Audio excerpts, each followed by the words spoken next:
Matrimony was a royal burden, said Jane Studdock to herself, for the mutual society, help and comfort that the one ought to have of the other. She had not been to church since her school days until she went there 6 months ago to be married, and the words of the service had stuck in her mind. These are, of course, the opening lines from C.S. Lewis's dystopian novel, That Hideous Strength, which is primarily known as a story of a sinister plot to take over the world by demonic forces. However, these opening lines may give us pause for thought. We might wonder, is the primary focus of the book a science fiction fantasy thriller, or is it actually primarily a story about marriage, about love, and how various philosophies and societal issues have come to mar a marriage, and how that marriage is healed and restored? This was something very important to C.S. Lewis. He had written a book called The Allegory of Love in 1936, his first academic work, in which he discussed the emergence of romantic love within the medieval era, comparing that to earlier times. And this book itself was reviewed by Charles Williams at Oxford University Press, and was the basis of Charles Williams and C.S. Lewis's friendship. And Williams was a big influence on Williams was an influence on Lewis with his romantic theology. And unfortunately, Williams died just prior to this novel being written. And as we'll see throughout this, Lewis in many ways engages with the concepts that Williams touched upon. And to do this today, to explore these themes together, I'm so very delighted and privileged to have a fantastic panel on today. First, I want to welcome back to the show, Amy. Welcome back, Amy. Hi, thanks for having me back. Oh, not at all. Thank you. And I've just heard that you've done a quick turnaround from Women's Hour just now. Yes, we were reviewing The Populist Delusion by a certain professor. Who shall not be named. Yes, by its Imperium Press. And before we continue, I remember last time it was this side of the novel that really interested you. Is that right to say? Yeah, that was always the sort of parts of the novel which I found most engaging, and I was a bit disappointed not to be able to touch upon it, because obviously there's a lot's going on, in this book, not to be able to engage in it in the last stream. So it's I think it's great that you're doing a second one. Oh, super. And also joining us today are the Radlibs, Radical Liberation and Mrs. Radlib. Welcome. Hi. Hi. It's fantastic to have you on, and I believe that Mrs. Radlib, you reread the novel just recently for this. What was your experience with that? How did you find it? Oh gosh, I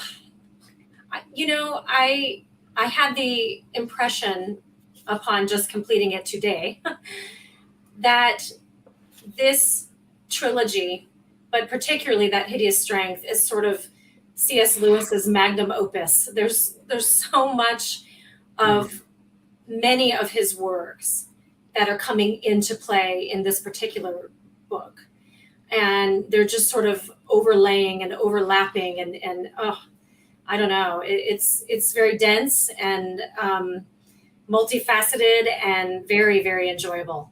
There are moments where I had to just stop and just delight in just his storytelling. It's just so good.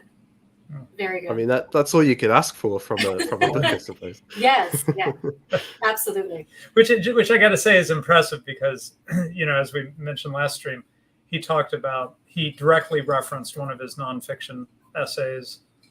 Which one was it? I know we brought up The Ring, but there was another one that anyway, he said, like, the message I'm giving. There's a message in this book, and here it is laid out in nonfiction. So the abolition of man. The abolition of man. Thank you. And so you might think, hearing that the novel would feel like, have that weakness that message movies and message novels have. I remember in Mystery Science Theater 3000 when the actor would start giving the message of the movie, the bots would say, "Message coming, sir." So you might think that the novel would feel like thin in the sense of like he's got this point to make, and he's just going to like shove it down your throat. But that's not really the experience of the novel at all. No. He does make that point, but that's not all he does, right? No, it's an absolutely delightful read. Yeah. It's delightful. It's a page turner. I mean, it's great. It's great. It is a thriller in that regard, Yes. isn't it? And I think one of the just on that kind of how he conveys a message, Lewis himself credits George MacDonald's fairy stories as being a huge influence on that. And he says actually the best parts of George MacDonald is where he's telling you a message, and he kind of incorporated MacDonald's style into his own, which is quite interesting. Yes.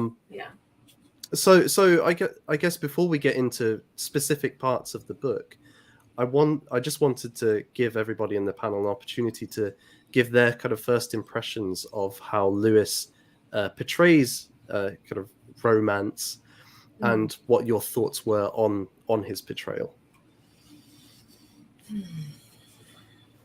Well, the relationship is central, right? And going back to that theme of, is this just sort of like he's got a message to send?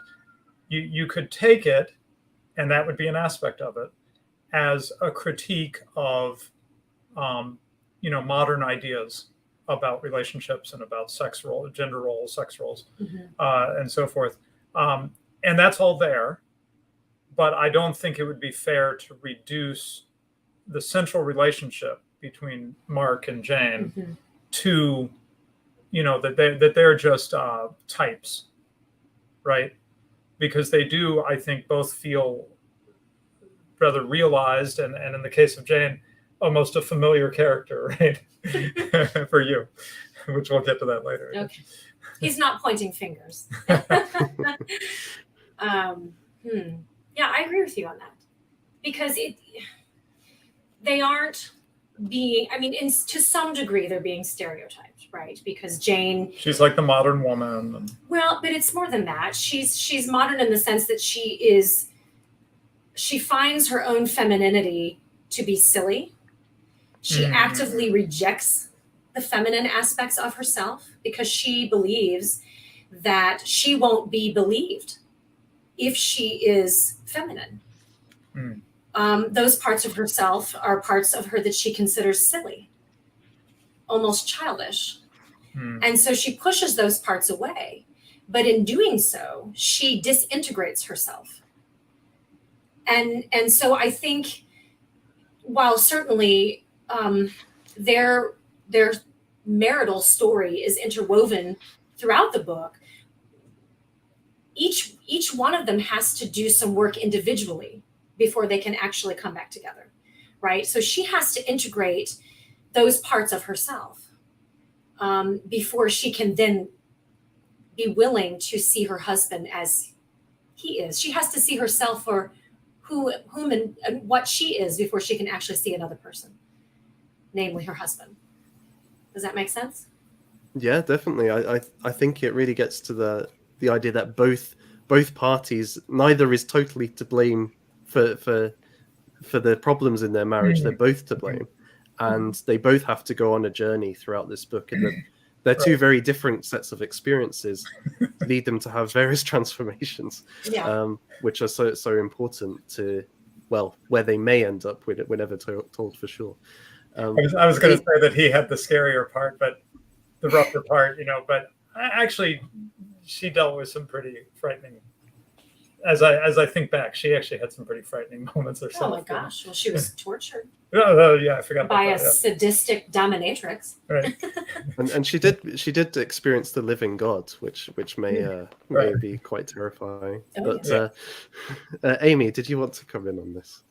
Yeah, I kind of thought that the story of the relationship between Mark and Jane was mainly something that Jane had to resolve. For her, it was a sort of how she saw her sort of femininity as silly, and everything she does is an attempt to appear grown up and to be sensible and to take part in the real world. And everything that she has, everything that she does seems to be, the nice are attempting to create a sort of a headless, a bodiless man, whereas she is in her own way, in her own little enterprise, is trying to make everything about herself simply an attempt to appear important and impressive and intelligent.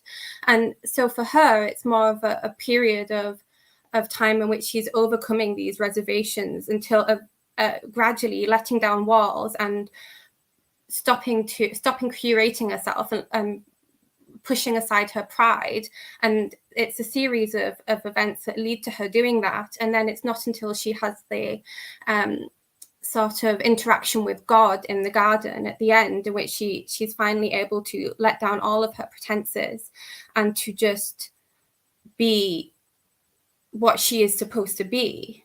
Whereas she'd previously wanted to sort of see something, her journey as self-actualization, whereas instead of becoming something that is independent, her accepting her role within the greater society, letting down those guards, is, I thought, was the, because Mark, he longs for Jane somewhat when things are difficult at the night, but it's not until right at the end in which he really overcomes his, really sort of deals with his issues, and which tends to be just being a bit of an oaf when he's rushing to Jane at the end. Yeah, the word authenticity comes to mind, though I think in a rather different sense than is usually, it's been like a 20th century theme, like, the search for being authentic, right? But I feel like C.S. Lewis's take on what it is to be authentic and how you get there is rather different than what we've been sold,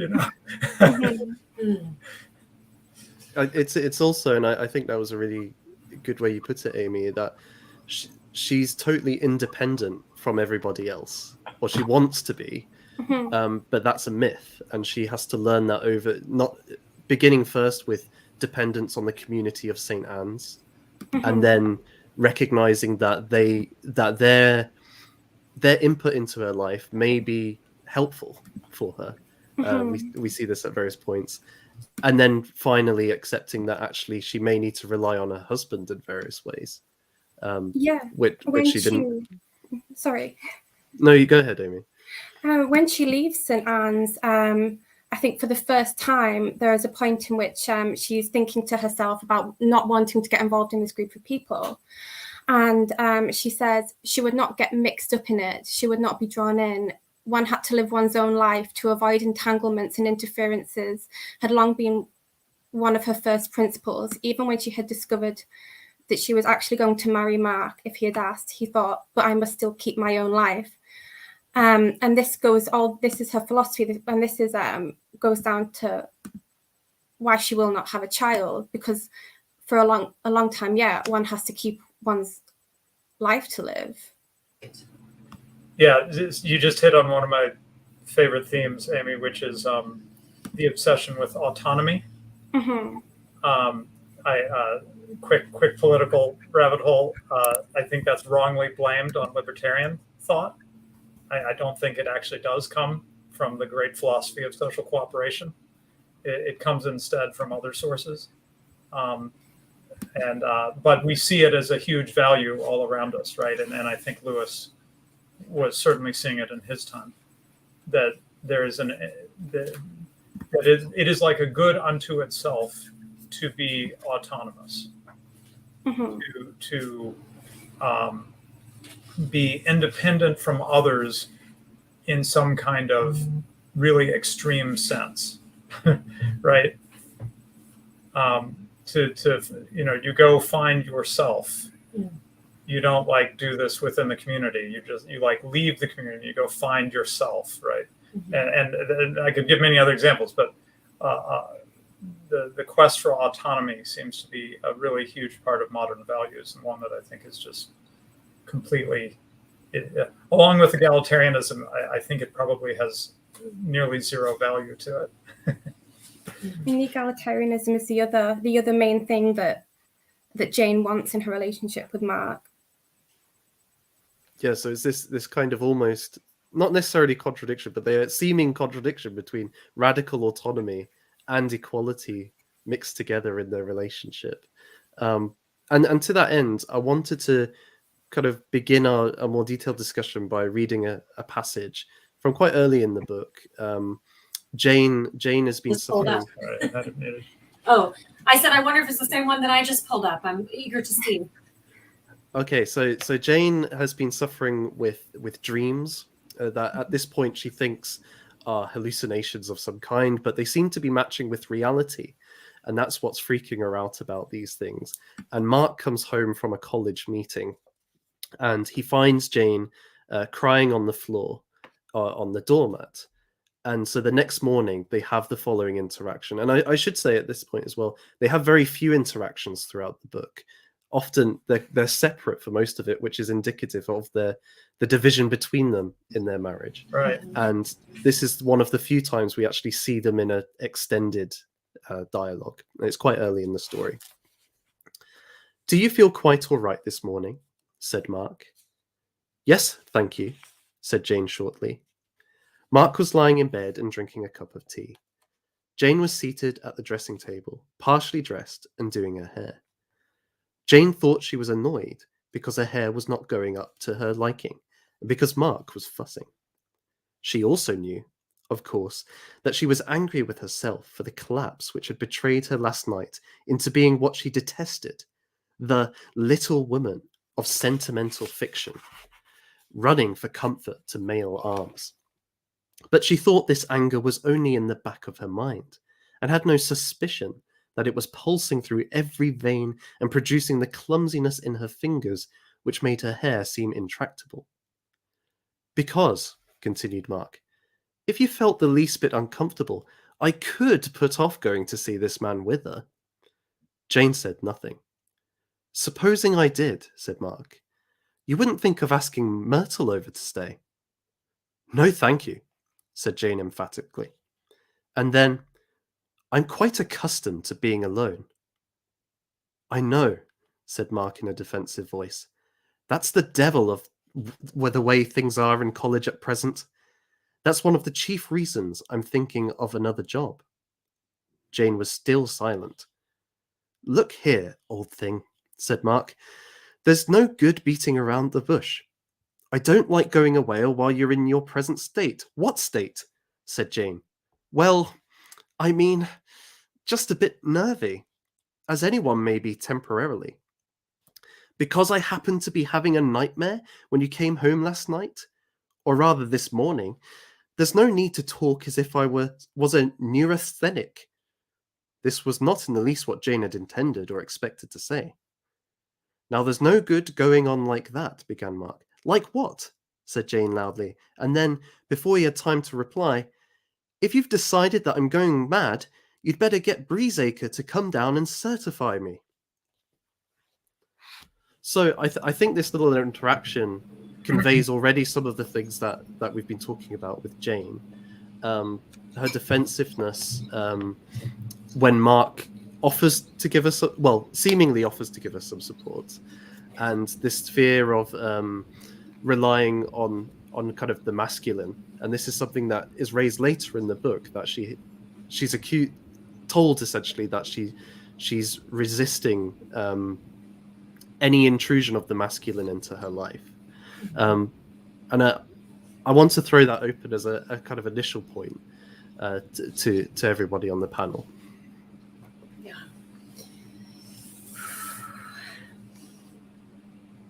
The word vulnerability comes to mind. She doesn't like it. She doesn't like being vulnerable, right? Mm-hmm. But his choice of words is interesting. basically he is calling out her being emotional, right? And of course, this is equated with femininity in a negative way, right? And so she's defensive because, she doesn't want to be called nervous or hysterical or, the kinds of negative associations that we use to describe the way that a woman sometimes responds to things that is particularly feminine, right? But I think underneath that, yes, is a pridefulness, a desire to stay separate because because that's who she has told herself that she is. That to be properly a woman, she needs to be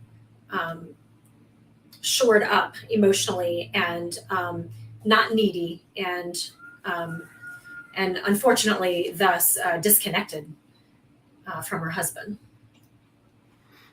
Yeah, I think what you said about the kind of how she's going to be perceived by Mark is important, because at the end of that passage, it's essentially like, are you going to commit me to a madhouse for this? That's kind of the implication. Do you just see this as a neurological problem with me? So Right. he himself is not allowing that space for those emotions for a start. And then with this idea that she's rejecting what she sees as the little woman, as it said in the passage, and this is probably tied into the fact she's Lewis would have met many of these women at his Oxford College intelligentsia. She's doing a PhD in John Donne. She probably sees herself as a high flyer and somebody who's kind of broken through many of these barriers for women in education. So that's part of it too. That actually to allow these things in is to somewhat, in her view, undermine what she's achieved. Right.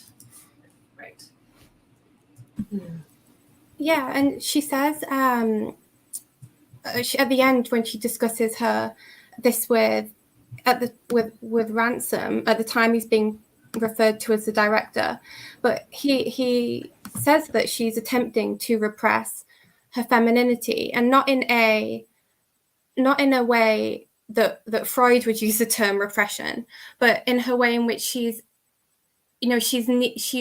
not either the mother or the virgin. She's kind of like somewhere in between.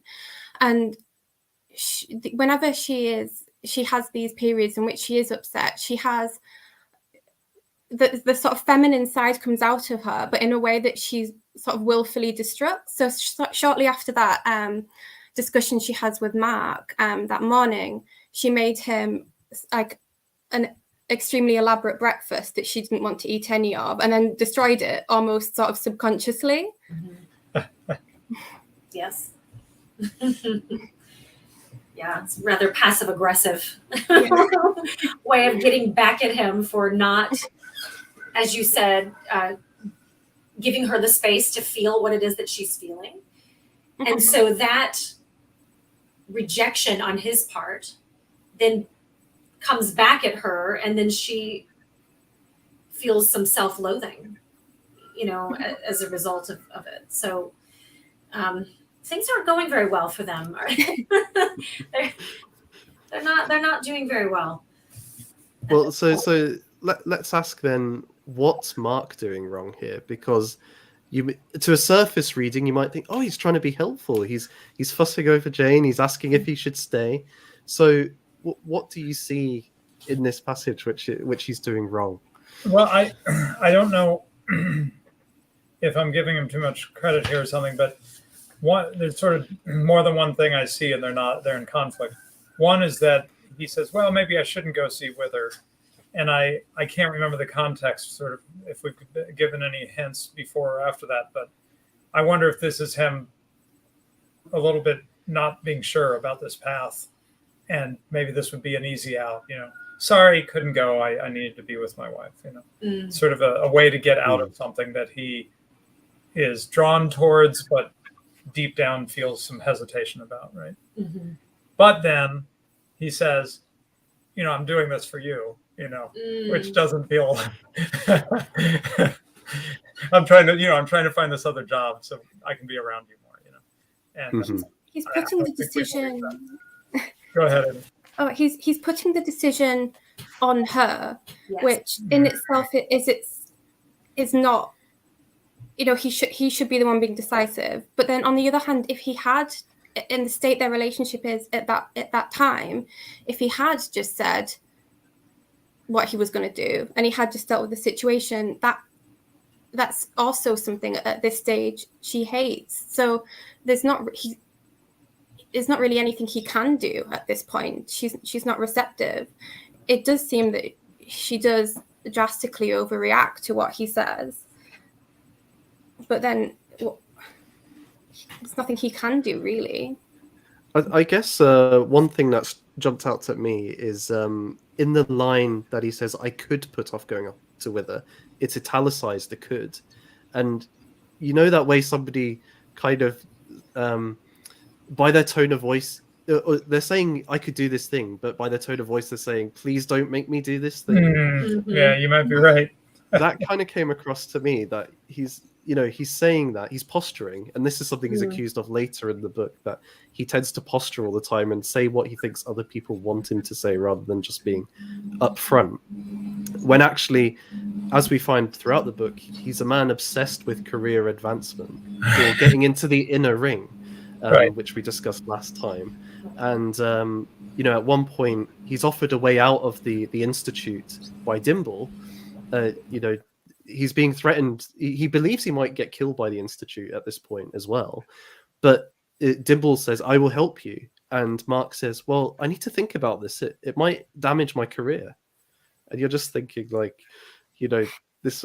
He's so obsessed with whether he's got the job or not that he can't see what's in front of him. And in a way, this is how he treats Jane. That he can't really think of her, because she's antecedent or secondary to what he's doing. Mm-hmm. Oli in the chat says, the worst thing a man can say to a woman, I don't know, where do you want to go to lunch? So there is a passage that if I may read it, it's very brief. This is, she's gone to see, what is her name? Is it Ironstone? Ironstone? Is that it? Right? Ironwood. Okay, yes, over at St. Anne's.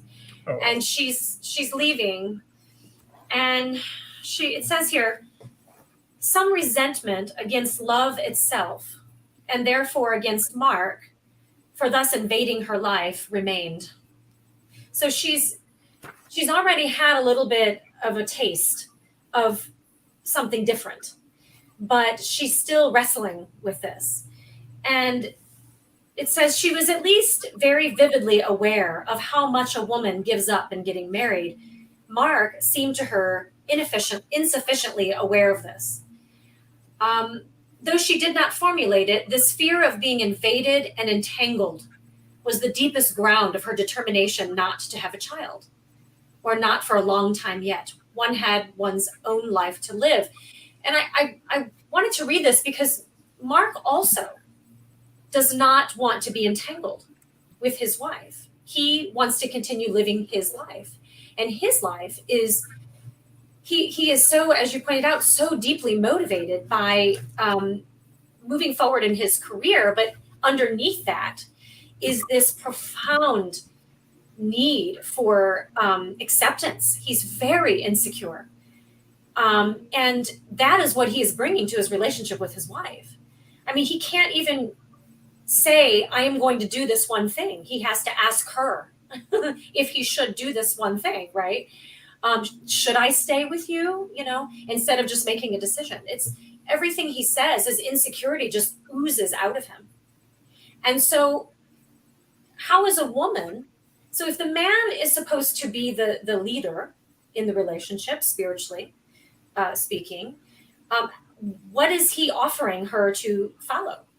What is he offering her to respond to? and so there's this tremendous imbalance, and they keep sort of missing each other. They're just kind of going past each other, going around each other, and never really seeing each other at all. It's a very distressing thing to witness, even in literature. So it's sorry, Radley, go ahead. Just really quick, the pregnancy or baby as invasion. I just have to drop a mention real quick to E. Michael Jones' reading of Alien, the Alien film, where he sees it as an allegory for the fear of being invaded by the alien baby. Right? There's an essay that C.S. Lewis wrote called The Grand Miracle, in which he talks about this. He says, in the universe, as we now see it, this is the source of many of the greatest horrors, all the horrors of carnivorousness and the worst horrors of the parasites, those horrible animals that live under the skin of other animals, and so on. And then he addresses the fact that, vicariousness is the source of some of the best things about humanity. The child, both before and after birth, lives on its mother, just as the parasite lives on its host. And one being a horror, the other being a source of almost every natural goodness in that world. Wow. This sounds very much like Lewis is influenced or resonating with something Charles Williams talked about, which is the principle of exchange and the givenness of life, in which nearly everything we are is it being given to us by somebody else. And as people that study economics appreciate this so much better than most of us. Everything our houses, our food, our electricity comes from other people doing work. And Williams, I think just before the great that essay, makes that point about, as babies we are given, and we actually indwell within somebody else, within our mothers. Right. So there's this. So if we wanted to tie this back to Jane's kind of search for independence, the fear of having a child inside of her is in itself an extension of a belief that humans are autonomous from each other, right. and are not as Williams would say, co-inhering. That would be the language he would use. Co-inhering. Yeah, that's how he. I mean, he would take that very strongly, kind of with mystical ideas, but the principles there of kind of belonging in each other or surviving in each other. Right. Did Charles Williams not also have a belief that, which I think he got from Dante, that romantic love is the sort of pathway to, I don't know how to put it, but like is the pathway to God, essentially? We will come to that later. Okay. Sorry. Yes. We'll explore that idea a wee bit later, perhaps. But yes, he does have that idea. One thing I wanted to raise with Mark as well is he comes to a realization later in the book. He's kind of reflecting on his experiences with the Institute and how he relates to Jane. And initially, he doesn't want Jane at the Institute, which is ironic because the Institute want her there because she might be the key to finding Merlin. But his own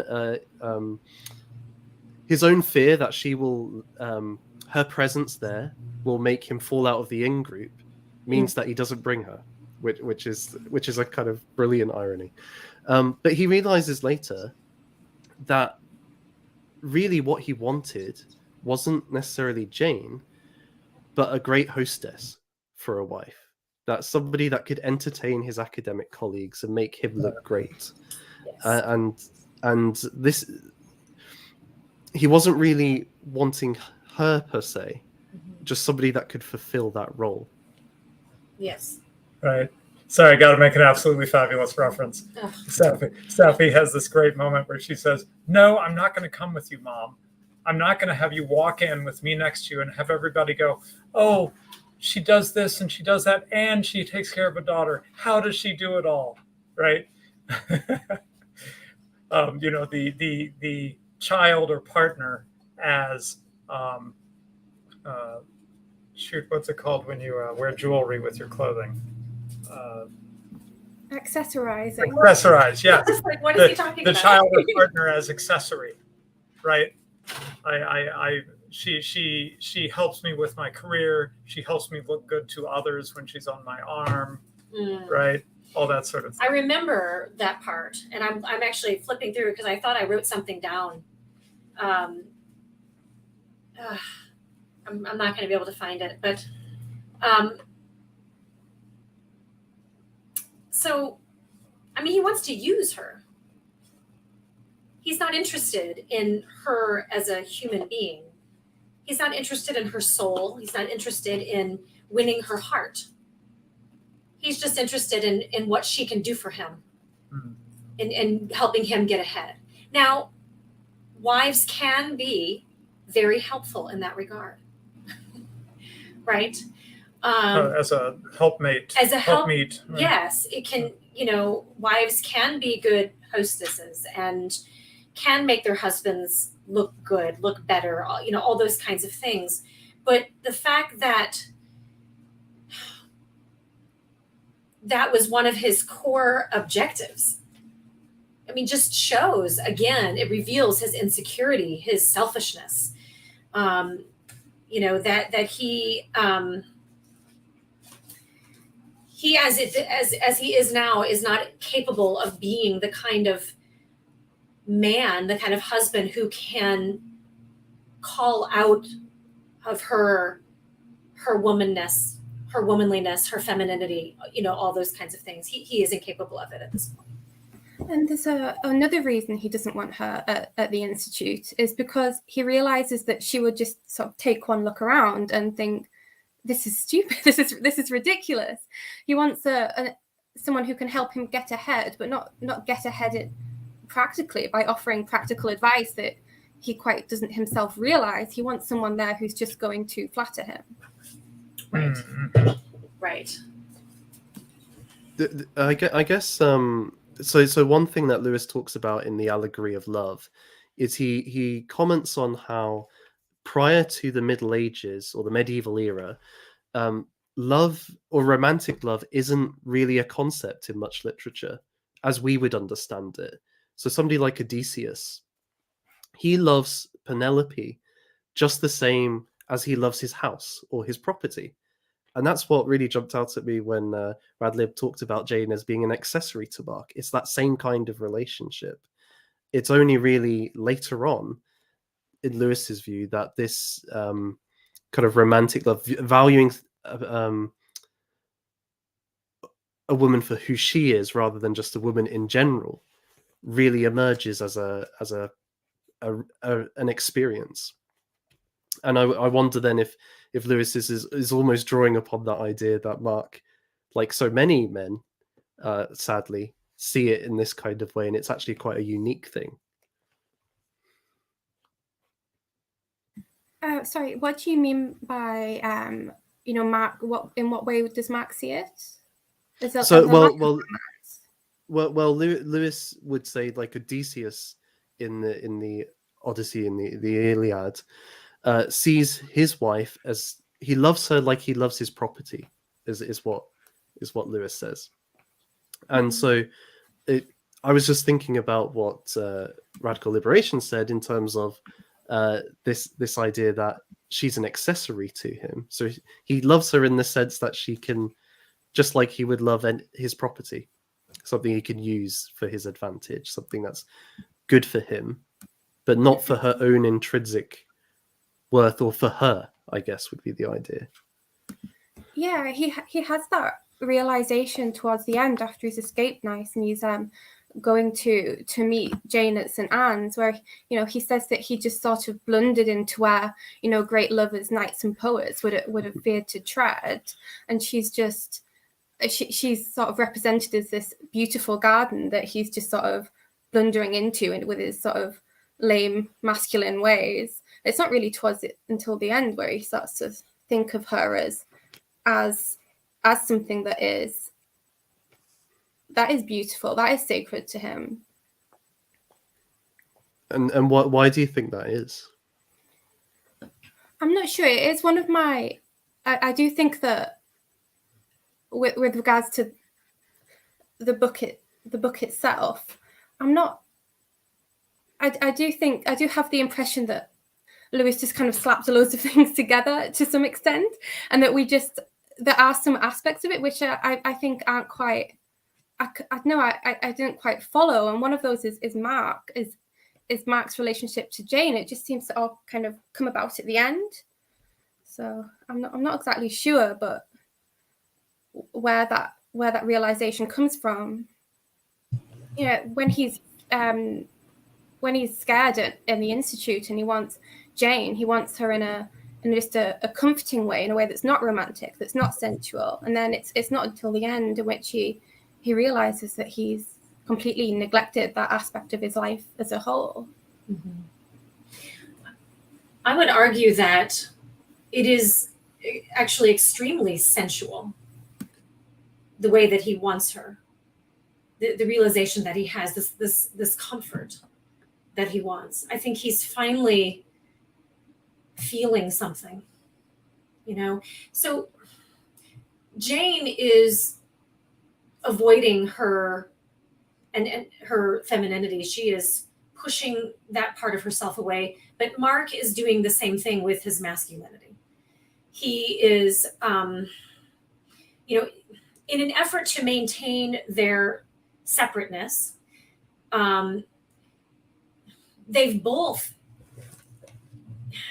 kind of diluted the masculine and the feminine. They've achieved this sort of modern egalitarian relationship. They're both maintaining their own lives. It's not messy, and they've ended up diluting their masculine and feminine parts of themselves, so that they have no idea how to relate to each other as a man and as a woman. And it's only when he begins to desire her, and you said not in a romantic way, and that's true to some degree, but desiring comfort, right, I think is extremely romantic. And it's something that it's very comforting to be close to your spouse. It's warm.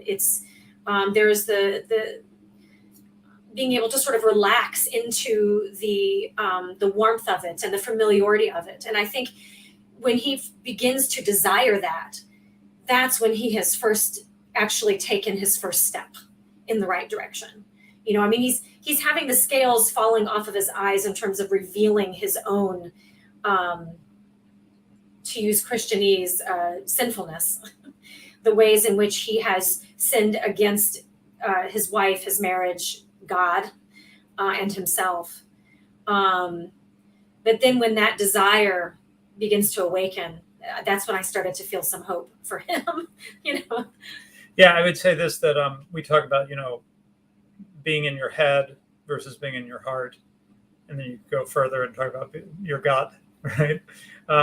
And I think that's part of what you're responding to there, perhaps, Heather, is that he was not, in that moment, he was not in his head. Right. And not in his head about her. Right. It was something deep, lower down in the body, right? More primal. Yeah. Right? Yeah. There's an interesting way of putting this in. Charles Williams is he wrote a commentary on Dante's works, particularly focusing on the figure of Beatrice, and this came out a few years before that Hideous Strength. And in it, he talks about how for Dante, he presents love as almost a kind of sight, but this isn't just a kind of intellectual thing, or it incorporates the whole person. And for Dante, it is something about Beatrice, her beauty, invokes in him a sight of her beauty, which is this love for her. But in so doing, this new quality within himself is what enables him to see her beauty. And this is a reciprocal relationship, building and building, getting deeper and deeper throughout the kind of trilogy of Dante epic poems. And as you go into heaven, her beauty becomes even deeper and revealing of the divine in various ways. And there is a sense, I think, that Lewis builds this into this book. We've got numerous references to sight. Jane herself is having second sight, but she can't see what's in front of her happening, and it's a process of seeing who's a friend and who's an enemy throughout this story. And the same with Mark. And there is a sense in which, having gone through this period of purgation of or coming to realize that nice is evil, that he can see Jane, the beauty in Jane, and that is in invoking in him some kind of love for the first time of herself, her own beauty, which is, I think Lewis describes it as, she has this freshness like spring, that she loves things for their own good at various points in the novel. And this has been crushed by him, but he saw that in her originally, and that's what reawakens his desire for her. Yeah. What was the thing you read me about from Lewis about being desired versus being? Remember? You're not remembering. You just read this. I did. Yes. Oh. That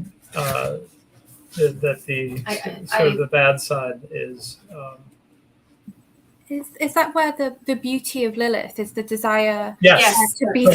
Yes, but the desire to be desired, whereas the beauty of Eve is the desire to for someone to have joy and have pleasure in your beauty, and the difference between the two. Yeah, she has the passage. Here, I'm going to read it. Sorry. The beauty of the female is the root of joy to the female as well as to the male. And it is no accident that the goddess of love is older and stronger than the god. To desire the desiring of her own beauty is the vanity of Lilith, but to desire the enjoying of her own beauty is the obedience of Eve. And to both, it is in the lover that the beloved tastes her own delightfulness. As obedience is the stairway of pleasure, so humility is the, and then the full quote is later, which I cannot now find. It breaks off in the book there. Oh, and then it's finished later? Yeah, somewhere else. Forgive me. Okay. I did a lot of underlining, but I was also reading it very fast. But anyway, that's. Yeah, go back to what you had. Huh? Yes. Oh, there we go. Right. No. Hmm. Hold on. But yeah, the Lilith versus Eve, to be desired versus, what's the other one? I'm so sorry, Stephen. Now I've lost it. I'll find it while you talk. Here we go. Yes. So it's to the be desiring of her own beauty is the vanity of Lilith, but to desire to desire the desiring, but to desire the enjoying. So I think that's the difference between lust, right, versus to desire the enjoying of her own beauty is the obedience of Eve. I chewed on that for a while. I was like, oh my. I stopped and read that to Stephen, and then I'm still sitting with that. Yeah. And quite what that means. You know what it reminded me of? The verse in the Bible, in 1 Corinthians chapter 11. Do you know which verse I'm thinking of? Where it says that man is the glory of God, but woman is the glory of man. Mm-hmm. And the woman is like the female form, the feminine. It's this amazing thing, isn't it? And woman is the glory of man. I mean, that's what it reminded me of when I read that. The book as a whole takes so much pleasure in just the, not even the sort of traditionally beautiful woman, but just the various types and roles of women in general. When at the end they dress up as for the final meal, and they each pick a gown for the another. You get the sort of Mrs. Dimble as the seeing herself as the, or is it compared to a sort of goddess of, like an ancient goddess of fertility, and Mrs. Maggs, you see her as the sort of the beauty in her plainness, And the thing that is something the book as a whole is something that Lewis does. I don't know. I think it is a preoccupation of the book, and it's something Lewis does really well. Another good comment from Oli here. What they're talking about is also very reminiscent of the modern dating scene. Lots of people on social media derive self-worth from others desiring them. Yes. Right. Yes. Sorry. Mark is doing that too. He's wanting to be wanted. By this inner circle, by these folks. He's wanting to be wanted, or at least in a different way. He's even satisfied with the appearance of being wanted, which is really kind of pathetic. He doesn't even need it necessarily to be real, to have any substance, just as long as he looks like he's in the cool group, as we would say here in the States. By people he doesn't like either. Exactly. It's like girls in high school. Yeah. Just for an Oxford college, essentially. Yes. So, Amy, what are girls in high school like? Sorry? Spell it out. You said it's like girls in high school? Just the cliques and the cattiness and the not dealing with things head on, but the shifting. You never quite know what someone particularly thinks of you, and the sort of the way female aggression is hidden. You get that. That's the dynamics of the social groups in Nice. They're always shifting. Elasticity is the key. There's an interesting difference, though, I think, between relationships and what Lewis prescribes for not being concerned with being in the in group, because within that essay, he talks about how to kind of avoid wanting approval to get into an in group. Focus on what you love and your own interests, and you will naturally, people will gravitate towards you who have the same interest, and that's what friendship constitutes. Whereas the lovers are not so much united by a common interest, but they gaze at each other in a beloved way, this sort of enjoying of each other's beauty. And so that's, I think that's a very interesting difference that he's drawing, because so often today, I mean, many of the things we've been talking about are common in the modern dating scene: a lack of commitment, a fear of being entangled, a desire to be independent, a desire for approval. But this idea that, I've completely lost my train of thought. I'm sorry. The idea of wanting a best friend as a best friend, a yes. partner. Yeah. Like, yes. Yeah, and often it will, you get friends with benefits these days, or we'll see how it goes as friends for a while, and then move into dating. This is very common. And often there's actually a lack of clarity. Are we friends, or are we dating, or are we, where are we? So Lewis is making a very sharp distinction of the kind of thing it is, that they're actually categorically different, which I think is a very interesting kind of proposal, given the current scene. That's what Jane kind of wants at the beginning, in the opening passage, when she's contemplating her courtship with Mark, was she just wanted someone to talk to, and that's how she interpreted the marriage vows as well. The companionship was someone to have long conversations about. I don't know what she doesn't say what she wants conversations about, but she just wants the conversation with Mark. Amy, I've got to throw in a comment from a young lady named Madeline in the chat. She says, think of the movie Heathers. Veronica hates her friends to the point of literally killing them. Well, at least Veronica can be open about disliking them in the act of killing them.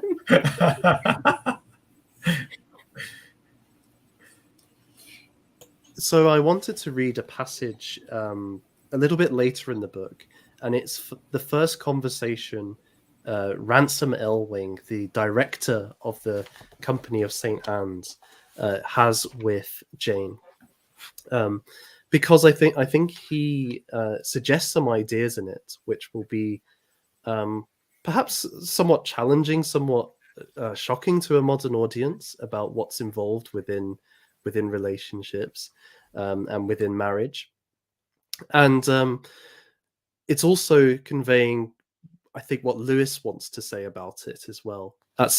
On certain issues, it's a bit of a long passage, so just bear with me as we go through it.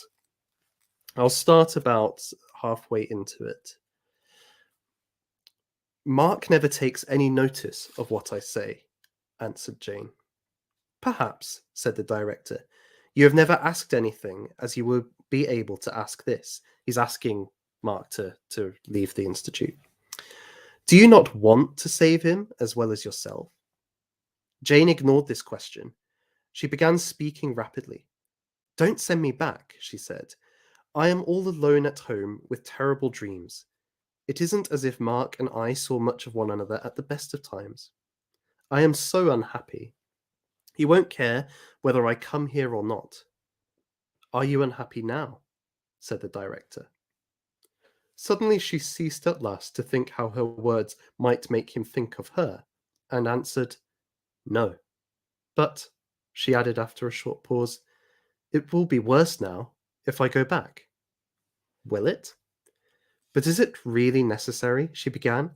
"I don't think I look on marriage quite as you do." "Child," said the director, "it is not a question of how you or I look on marriage, but how my masters look on it. They would never think of finding out first whether Mark and I believed in their ideas of marriage." "Well, no," said the director with a curious smile. "They wouldn't think of doing that." "And would it make no difference to them what a marriage was actually like? Whether it was a success? Whether the woman loved her husband?" Jane had not intended to say this. "But I suppose you will say I oughtn't to have told you that," she added. "My dear child," said the director, "you have been telling me that ever since your husband was mentioned. Does it make no difference?" "I suppose," said the director, "it would depend on how he lost your love." Jane was silent. "I don't know," she said at last.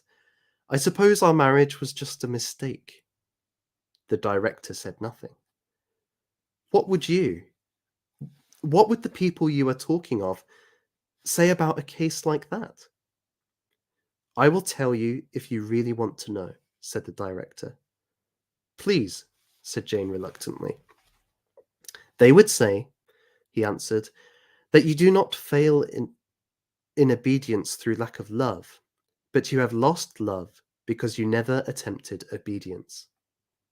Something in Jane that would normally have reacted to such a remark with anger was banished by the fact that the word obedience, but certainly not obedience to Mark, came over her in that room like a strange oriental perfume, perilous, seductive. "Stop it," said the director sharply. Jane stared at him, open-mouthed. The exotic fragrance faded away. "You were saying, my dear," resumed the director. "I thought love meant equality," she said. "Ah, equality," said the director.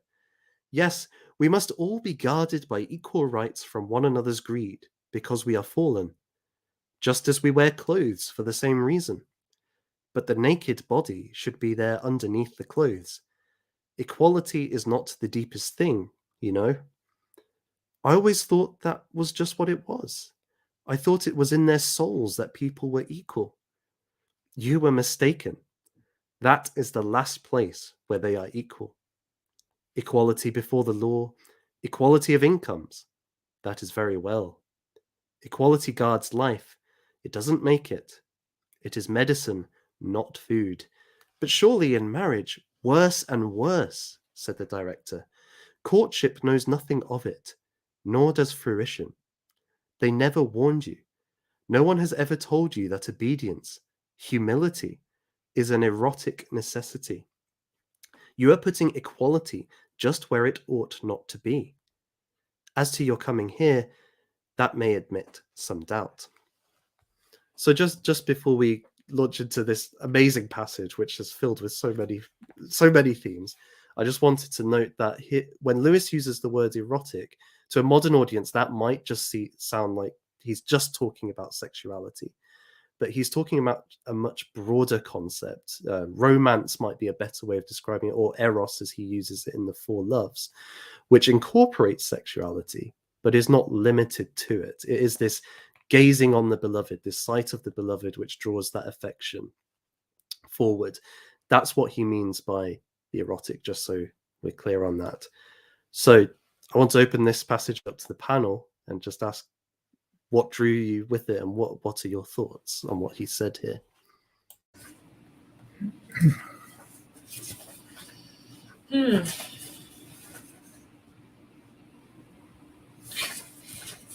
Well, I have one initial thought,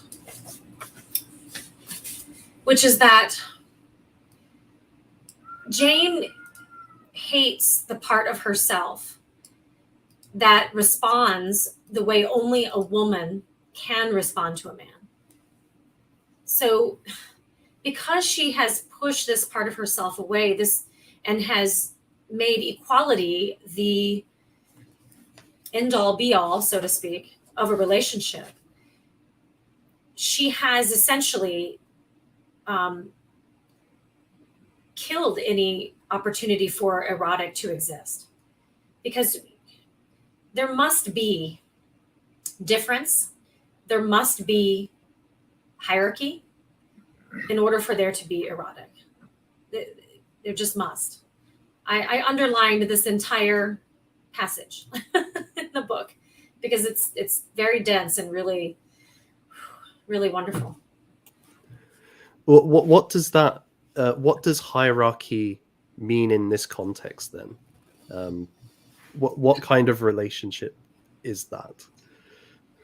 Because to a modern audience, hierarchy, especially in our current context, sounds like authority and slavery, essentially. That's how it appears to many of us. That's how we've been taught to think of it. Right. We're supposed to be independent of authority. Otherwise, we're less than ourselves, and we're being told what to do by somebody else. So that isn't what Lewis means by it. Right. Yeah, I like Jordan Peterson's terminology. Really, he makes good distinctions on this topic. He talks about authority. There's sort of proper authority, and to fall off on one side is to go to tyranny, right? And that is a side that the tyrannical, for authority to fail and become tyranny is a concern we're all very familiar with, right? Mm-hmm. But, it's Aristotelian golden mean, right? If authority can fail and be tyranny, what does it look like for authority to fail in the other direction? Mm-hmm. And that's something I think that we don't do so well with, we're less comfortable with. Because when we see that other direction of failure, and I will name it in a moment, then we recognize that there is a place for proper authority. Mm-hmm. There isn't simply, authority equals tyranny, get rid of that. Mm-hmm. Because the falling off the horse on the other side is neglect. And neglect is abuse. Mm-hmm. And we recognize this sometimes. We recognize it with parents neglecting a child. Right. We get shaky in our modern age with spouses neglecting each other, right? At that point, we might be tempted to be more like Mark and Jane at the beginning of the novel. Well, they have their own lives, right? And mm-hmm. we might apologize for it. Or they've grown apart. Or yeah, right, exactly. We don't name it as he is neglecting his wife. Right. He is neglecting his role as a husband. And she is floundering because of it. Right. She doesn't know what to do. Okay, so when Ransom introduces this word obedience, and boy, do we hate that word, don't we? Right. I mean, it makes women want to, I don't know, spit or it's just something really awful. But the word obedience is woven throughout the rest of the book. once it's introduced, it keeps coming up and coming up and coming up. So it's obviously of some importance. So I think it's very important to understand exactly what C.S. Lewis is talking about with regard to obedience as it relates to Mark and Jane, because I think it's absolutely key to the healing of their relationship. So with regard to the hierarchy, I mean, the one thing that comes to mind is 1 Corinthians chapter 11, verse 11 and 12. In the Lord, however, woman is not independent of man, nor is man independent of woman. For as woman came from man, so also man is born of woman.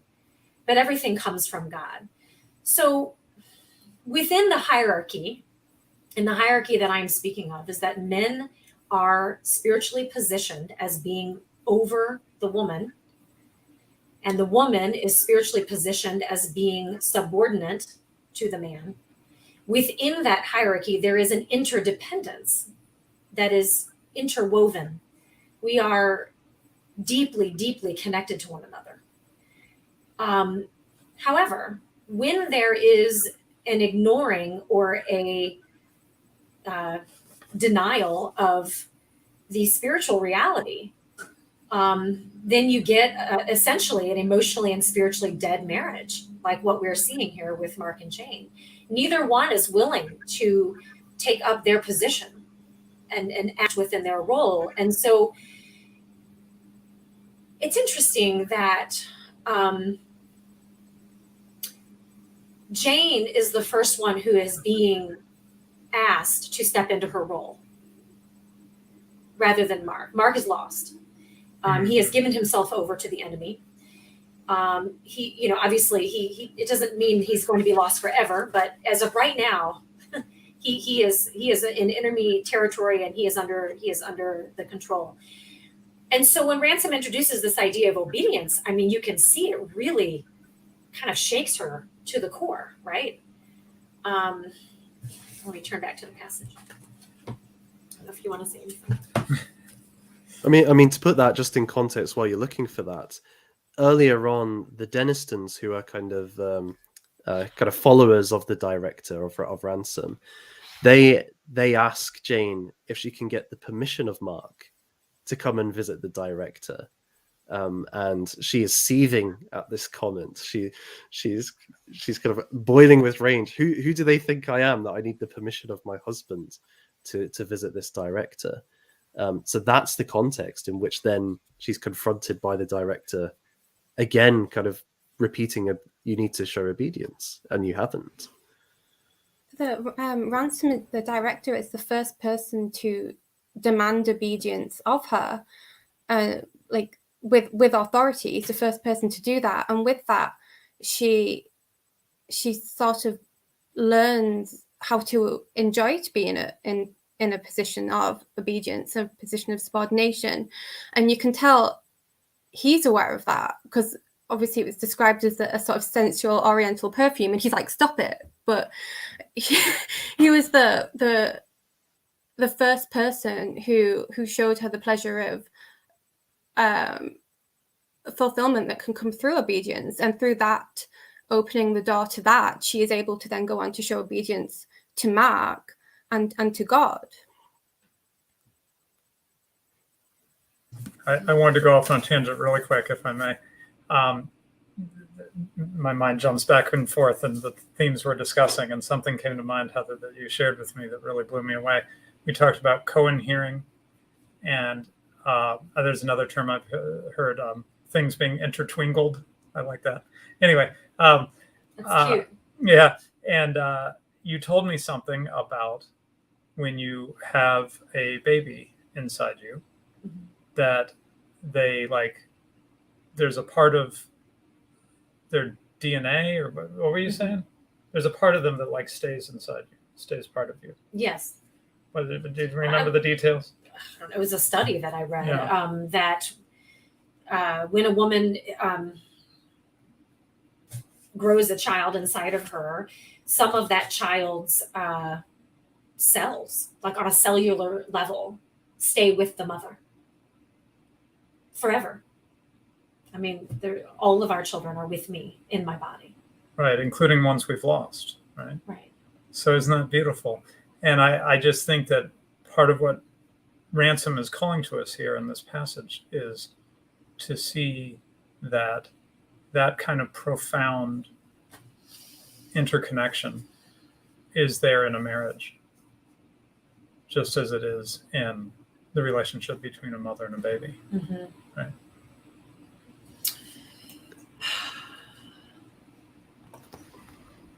Yeah, and I mean, what's interesting, the more I read into it, it seems that so in earlier novels, Ransom is inspired by the Lewis's friend Tolkien, but in this one, it's transferred to Williams very strongly because Charles Williams was actually the director of a company called the Company of Coherence, and he was followed by a lot of attractive young women who were madly in love with him, and he wasn't a particularly handsome man, but he was very charismatic and kind of blew them away.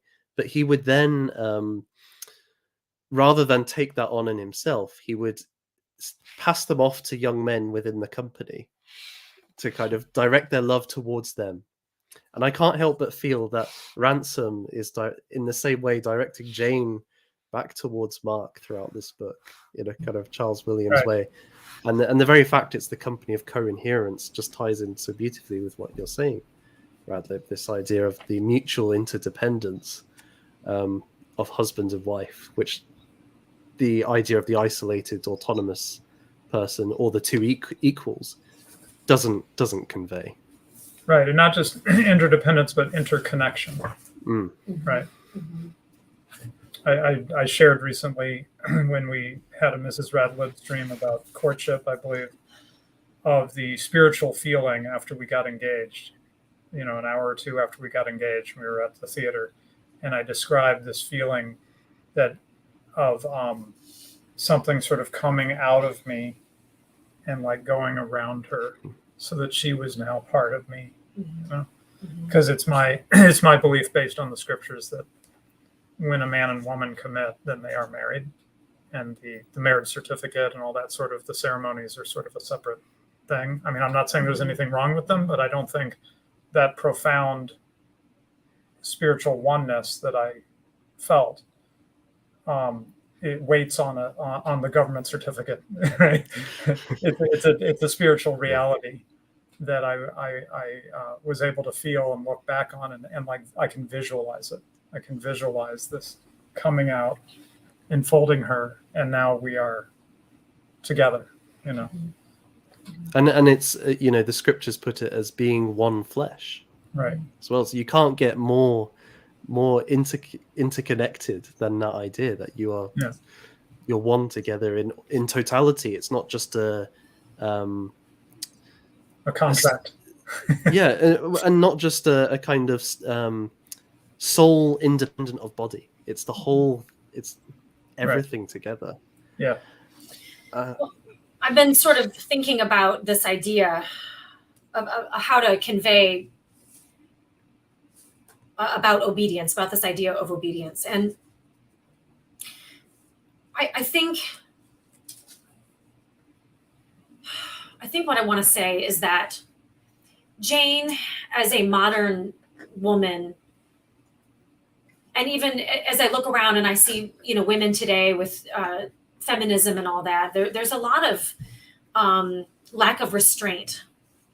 And, this whole idea of woman being the weaker sex and all that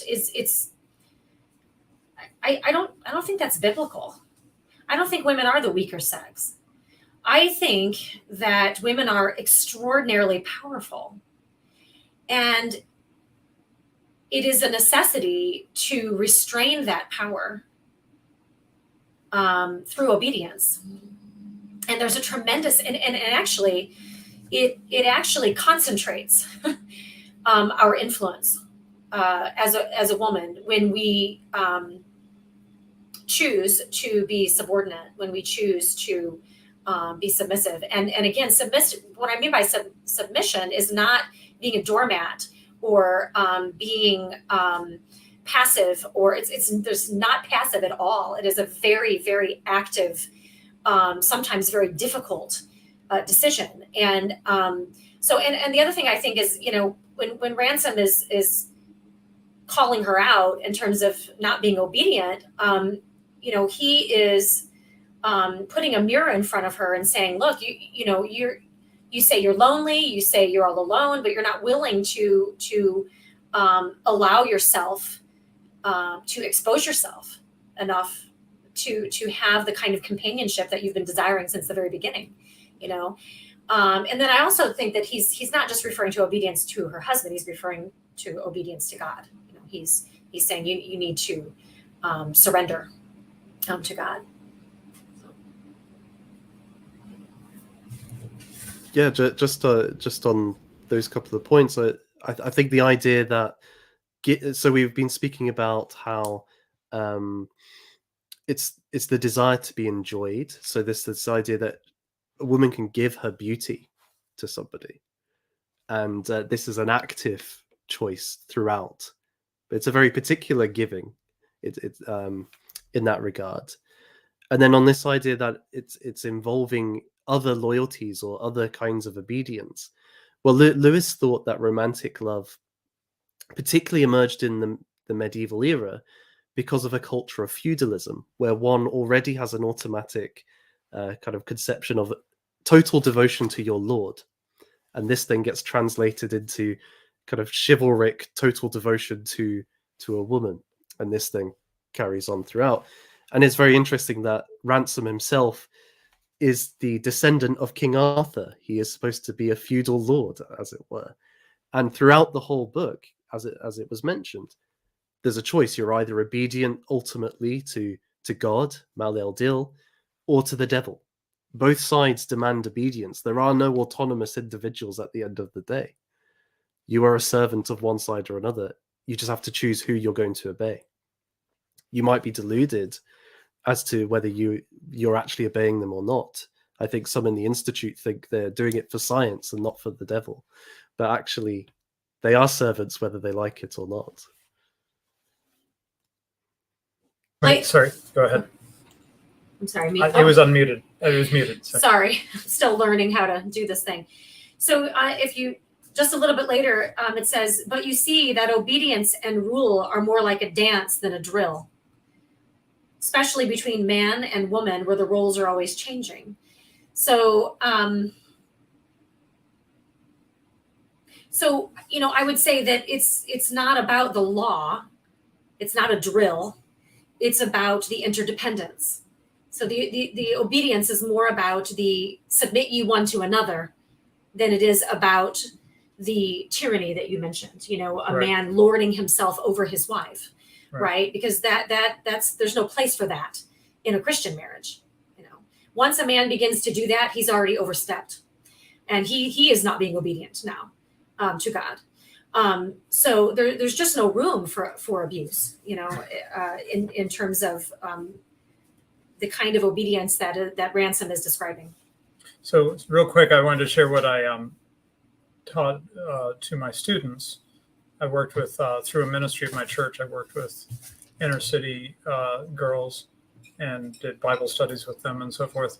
And I was trying to explain modesty. And I put it this way. I said, all these rules of etiquette for men, where a man holds a door for a woman and, and so forth. The whole point of it is that a man is stronger than a woman, typically, right? Physically stronger. And he could abuse that strength and harm her, right? We have all these things that are inculcated into our culture so that the man is signaling that his strength is under control, or I think better for what we're talking about here, in submission. His strength is in submission, right? And so I said, so what about a woman? Well, she has strength, for example, in her beauty. And so modesty is beauty under control, in submission, right? Now, this might sound disempowering, to use the modern feminist language, right?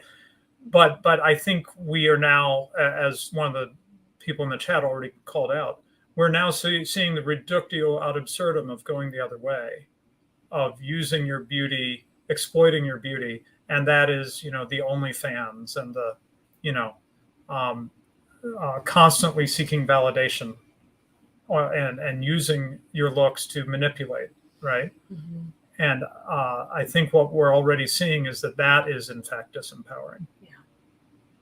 It's because slavery. it's not beauty in submission or under control. It's beauty out of control, right? Just like a man who goes around punching people, right? But We don't you admire can. this man.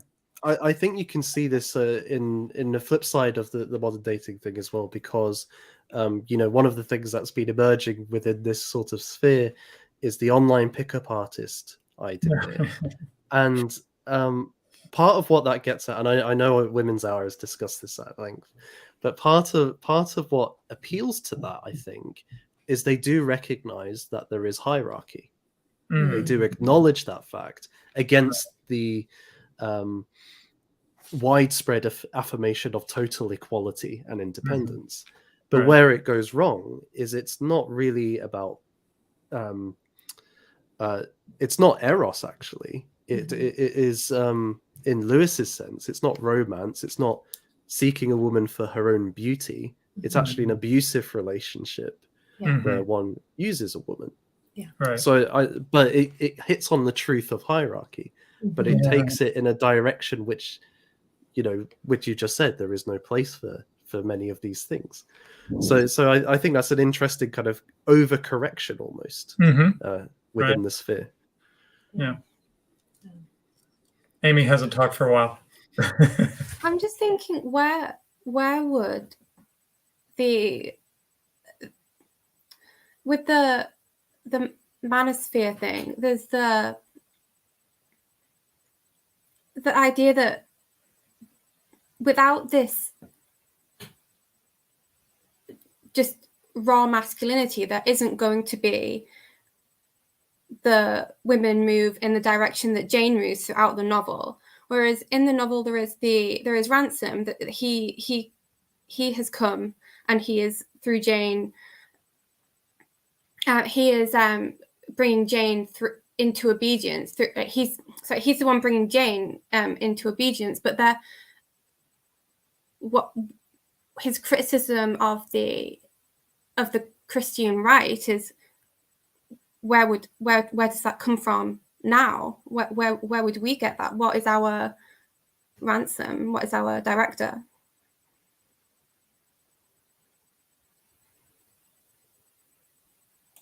You mean as in who in the current world is giving? Oh, is just that what sort of figure in general? Yeah. Yeah, well, I guess the hope is something like the stream and the marriage streams that and courtship streams that the Radlibs have been doing is a small thing. But I guess you're right that for many people there isn't that obvious source of influence. But again, maybe there's a step before this, because Jane doesn't just come to Ransom of a kind of out of the blue. She's having these visions which bring her there, which is in itself indicative that the supernatural has brought her into contact with Ransom. Right. So perhaps it's not something that is just down to humanity. In Lewis's view, God is going to be the one who brings people to meet their ransoms, I guess. Yeah, I love Nathan, to bring up the example. My mom was very interested in missions and was involved with the missions committee at our church and so forth. And decades ago, she told me stories of Muslim countries that are extremely closed to missionaries, that it's against the law to be a missionary, and they were pretty effective at keeping missionaries out. And so whole villages off in the middle of some Muslim African country or whatever, whole villages would have the same dream. And they'd wake up and go, "Did you have a dream about Jesus?" Yeah, I did. And they would be reached out to directly by the Lord, Yeah. So yeah, I think we are not, like in the Lord of the Rings, help may come from unexpected places. but it, you know, we could affirm that. But I guess the people who are criticizing it don't see it that way, and that's part of what the response is, I suppose. Amy, is that kind of the idea? Yeah, it is. It does tend to be the men who are attracted to this sort of area of the internet and to these ideas. That there's so few women in this general sphere that they're all on Women's Hour. all three or four of us, and Mrs. Radlow.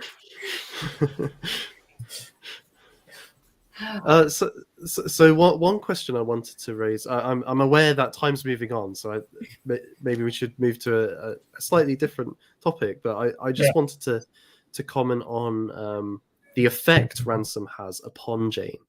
You know, we've already mentioned it slightly, but Lewis talks about her world being unmade. That she experiences something for the first time that she hasn't before, and it's almost awe in his presence.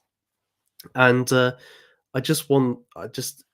me, this sounds very much like for the first time she's having this experience of seeing the beauty in him, this masculine authority, and it's got this kind of innocence to it with his childlike face, but it's also regal as well, like a king. And to your point, Amy, about Charles Williams and this romantic theology, marriage pointing towards God.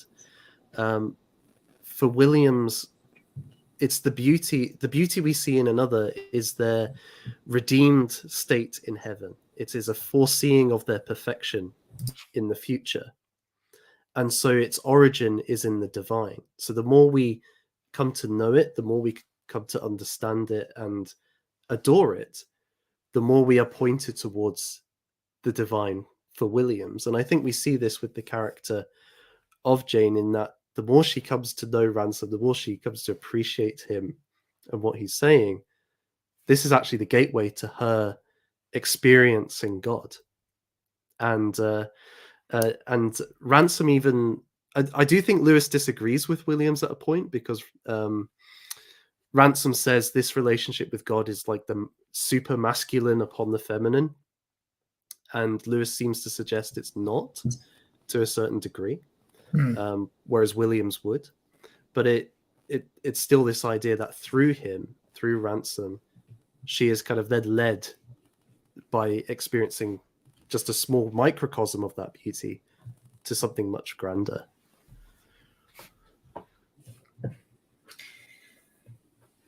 Well, what I wrote in the book is what Jane is experiencing for the first time is joy. She's experiencing joy. She's responding to him in the part of herself that she has been pushing down and rejecting, but it's still there. And she's finding that he's a man, but he's safe, but he's also not safe. Right? Because he's been to another world. He's been to another planet. He's existing with this perpetual injury on his body, and yet he exudes strength in the midst of the weakness. And all this is working on her heart and working on her spirit, right?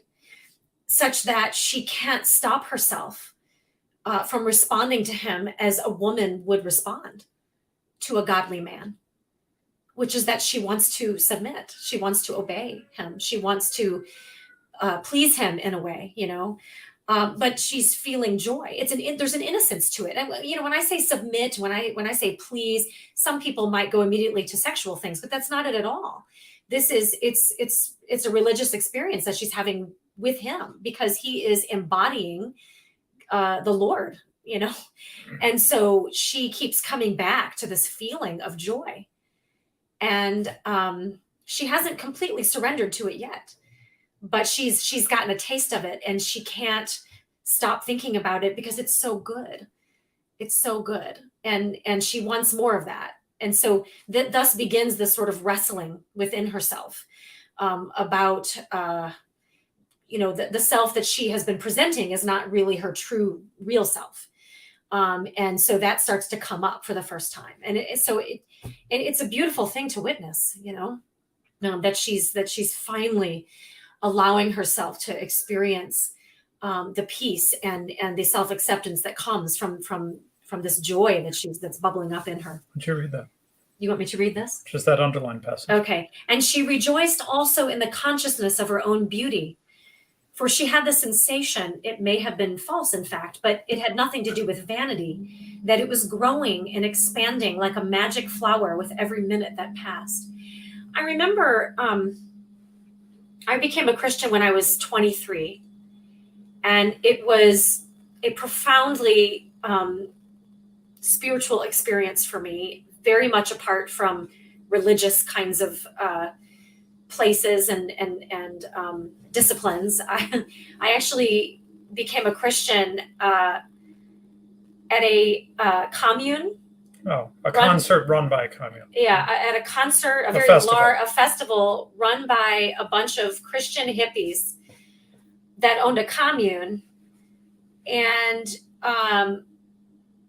it was joy. It was like it overtook me, and the funny thing, and maybe Stephen had sort of alluded to this before, and I'm taking a risk here in saying this, but I relate to Jane in that I also had visions and dreams, and I didn't even know what I was dreaming. I had no context for how to interpret. You didn't know what to make of it. I didn't. As a non-Christian. Right. I mean, I was raised in a home with hippies, and there was very little religious exposure, with the exception of my grandmother sending me to religion classes at the church. But there was no living out of faith in the home. And there's certainly, my parents' marriage was an absolute disaster. So I wasn't witnessing any amount of joy or anything like that. So I had no context to interpret the things that I was dreaming about, the visions that I was having. And it wasn't until I actually got around Stephen and his family that they started to say, oh, well, that's actually in this book in the Bible that you dreamt of, So as I'm reading about Jane, and I'm thinking about, of course, my own experiences and this joy that kind of welled up in me and that I could no longer suppress, that caused me to then seek out more of that, right? Seek out more of God. Mm-hmm. Yeah. So.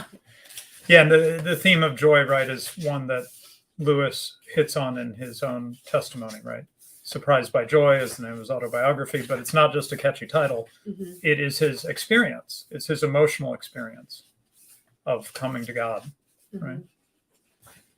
And this idea that this joy is a kind of sight, mm-hmm. again in the experience that Jane has of God for the first time, it's described as it is the light that you could understand them, but from them you could know nothing of it, though that is the demands of obedience.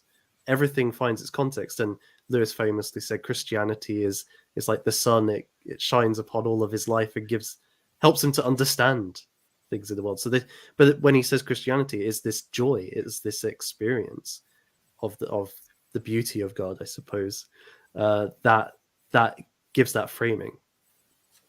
In the group that has assembled around Ransom at St. Anne's as well, we get Jane almost for the first time interacting honestly with other women. She's looking at other women and she's looking at how they interact with their husbands, and she's learning.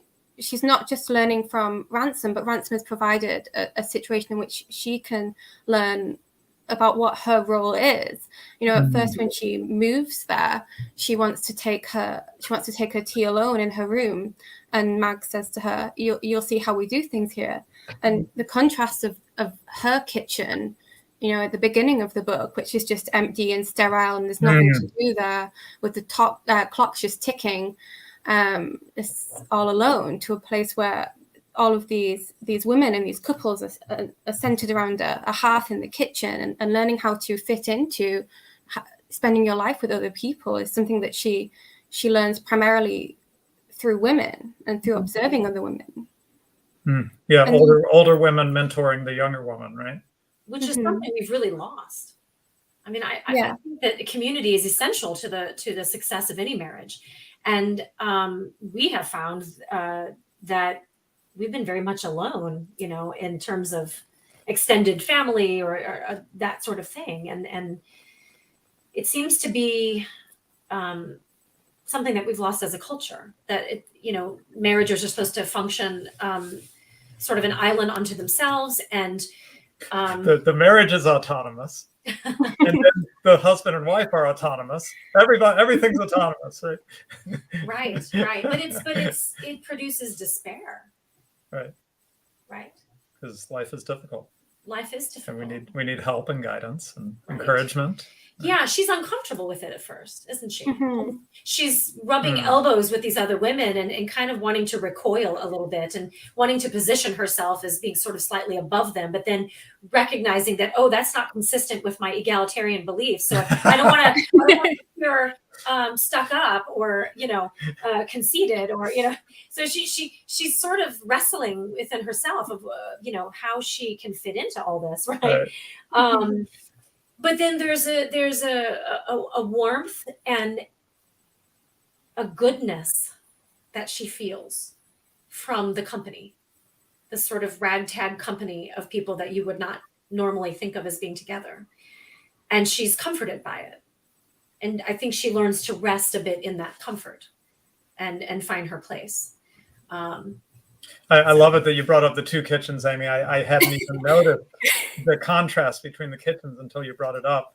It reminds me of some different homes I observed, and they had an influence on what I wanted for my life. There was the home that was sort of kind of messy and chaotic and full of life. And then there were two other homes that stick out in my mind. One was a wealthy family where they had plastic on these white couches. And it felt like you were afraid to breathe, like everything was hermetically sealed. And then another was the home of a very dear friend of mine, but he was a lifelong bachelor. And it was full of very interesting books. We were intellectual friends, right? But it had a coldness to it. It didn't have the warmth of a woman's touch, And so I remember thinking, I do not want to be in like a monastery, I want to have life in my life. And boy, did I get that with Heather. She brings, we've had all these babies, and then we have animals, and it's like crazy here. And yet people come here and they love it, and they say, I want this. Yeah.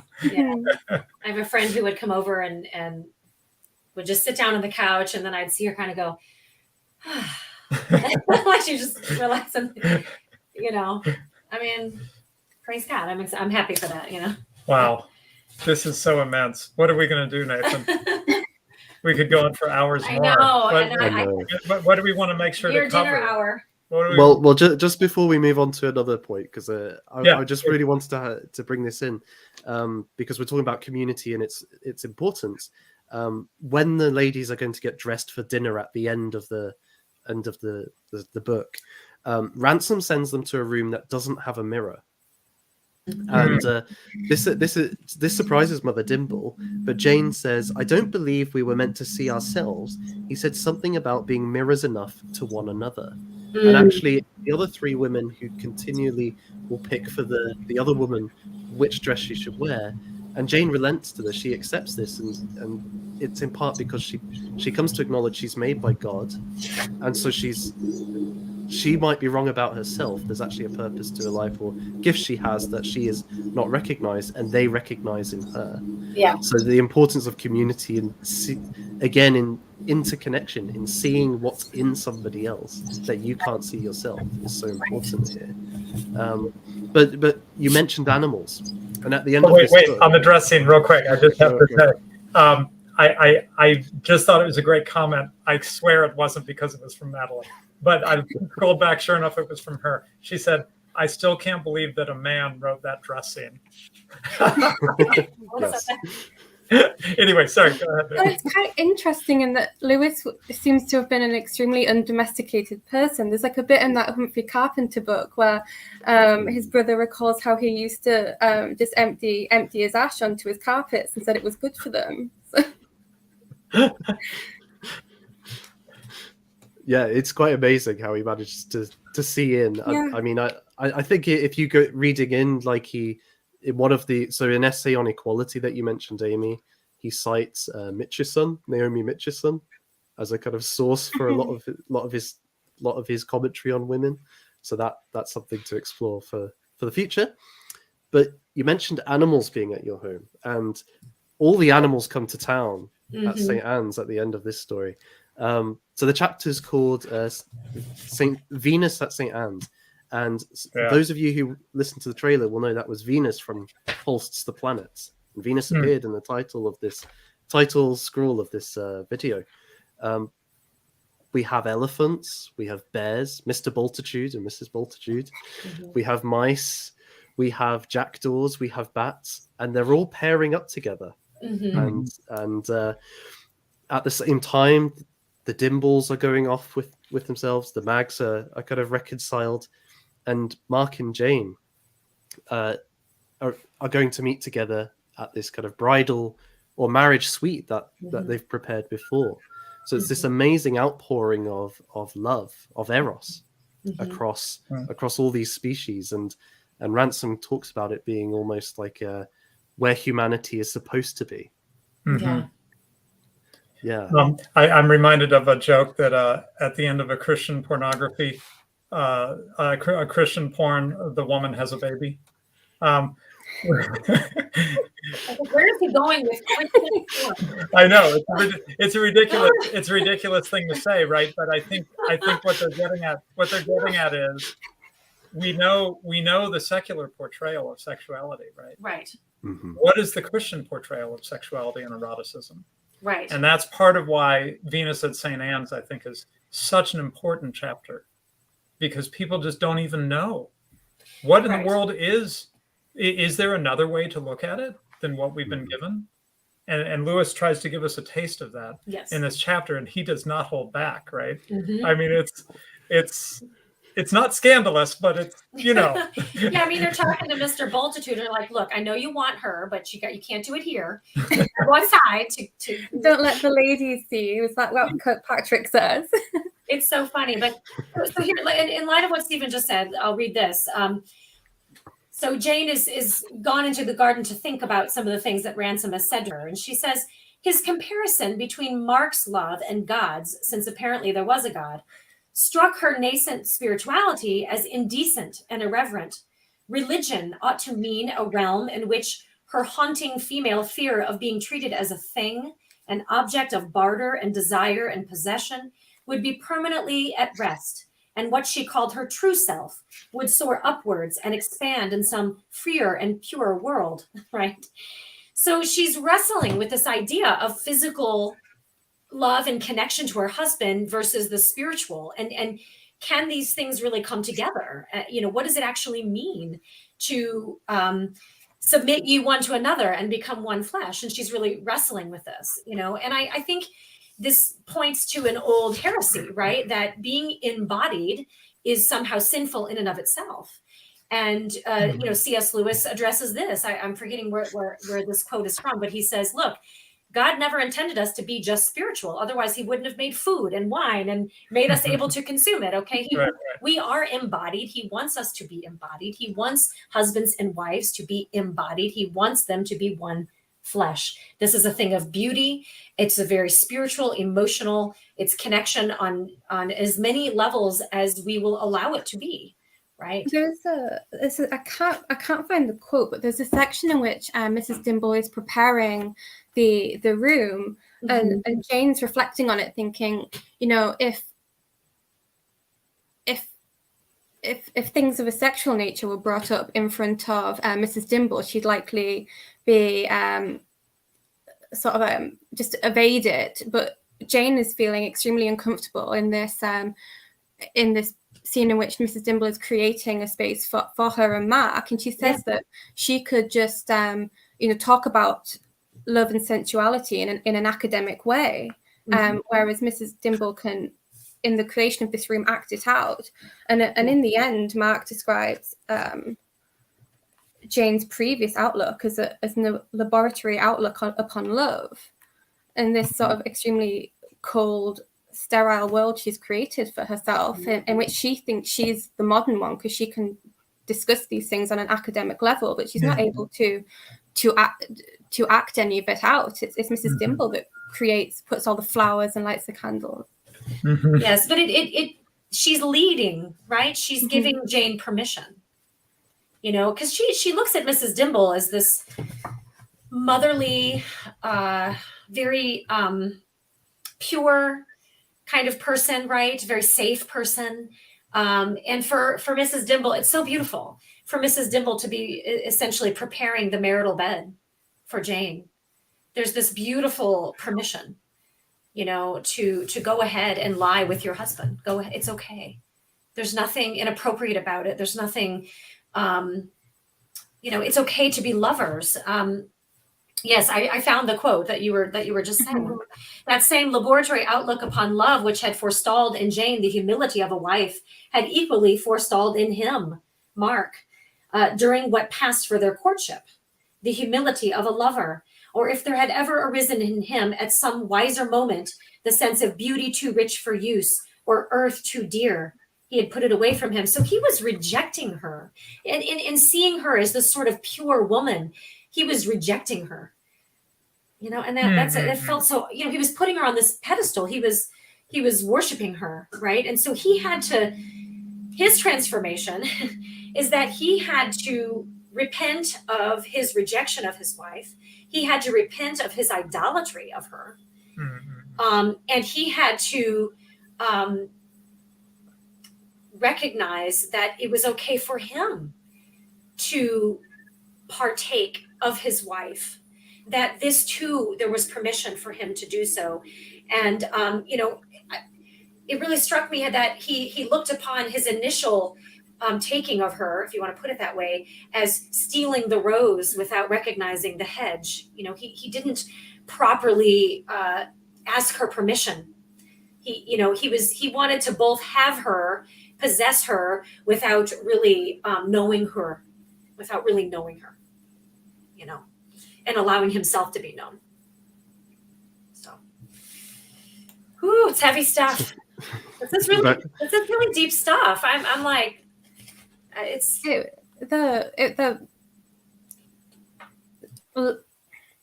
the sexual relationships without being known really is, increasingly what people of my age have, as with hookup culture. It really is without knowing, without even necessarily caring whether or not you see them again, or even within the same relationship. Wow. Right, where anonymity becomes part of the, in other words, the very opposite of knowing each other becomes an aspect of it, right? Not knowing each other is what's exciting. But is it really? Right. I mean, I would ask, is it really? I'll tell you, being deeply known is very exciting. And that takes time. That takes effort. It's work.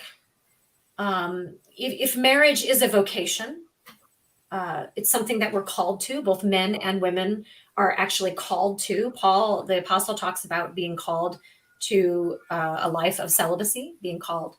And he said, not everyone can be like me and be called to this kind of life. And so therefore, being married is a vocation. It's something that we're called to, and a vocation is something you have to actually work at. So just on kind of two points to connect this to kind of what we see with Nice, which we'll have to cover very briefly.